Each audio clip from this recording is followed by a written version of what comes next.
welcome to Zambia. Zambia is located in the heart of southern Africa and borders 8 other African countries.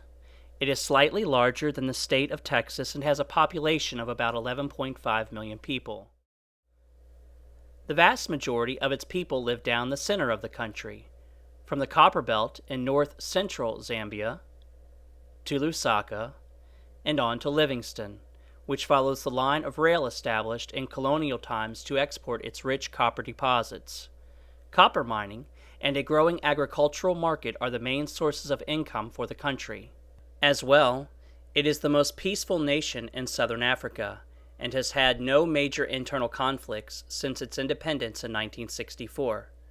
In fact, Zambia has had a long history, even before its independence, of being a nation that welcomes war-weary refugees. Many of the now native Zambians were immigrating tribes from previous generations, who came here looking for peace and a new start. For this reason, there are over 72 tribes and languages in Zambia, all mixed together via relocation and marriage. But the official language is English, and it is understood and spoken by all who have had formal education. This fact has made our work in Zambia much easier. The language provides an open door for instructors and the distribution of literature. Still, in the rural areas, or bush, there is the need to plant churches, which preach and worship in the native tongue of each location. While Zambia is more industrialized and peaceful than most of its neighbors, it is a very needy place. Zambia's 2 great social challenges are poverty and HIV/AIDS, which combine to make a hard life for many in the country. Zambia's unemployment rate is 50%. Over 60% of the population lives on $1 per day or less than $400 per year. The life expectancy for a child born in Zambia is 38 years. This is the lowest in the world.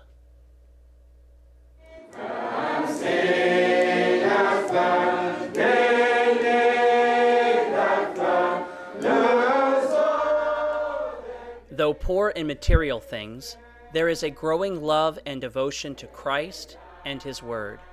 Kabwe Kabwe describes the opportunities and challenges of the church in Zambia.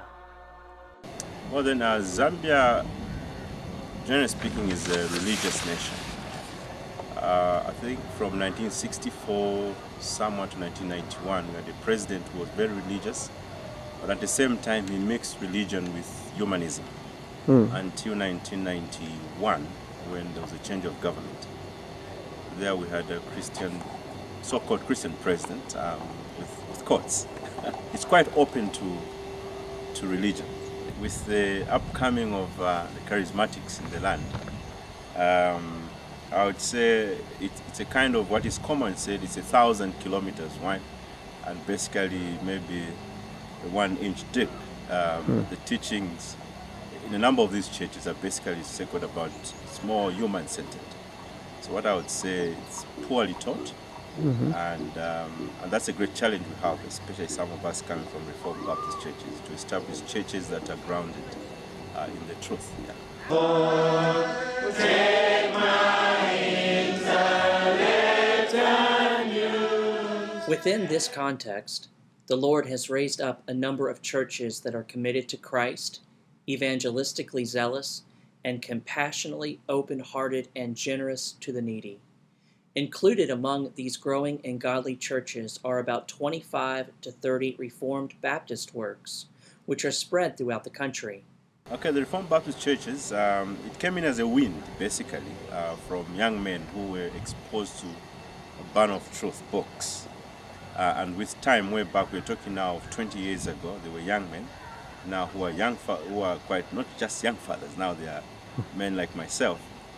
I would say the movement came in not from any outside influence, but through the reading of the scriptures and a number of Ban of Truth books, influenced a number of young men who later on, since they called to ministry, And I would say it's a movement that is growing, because right now we're talking about close to 25 or 30 Reformed Baptist churches in towns and also in the rural areas. And that's one of the biggest challenges we have, is to plant Reformed Baptist churches in rural areas.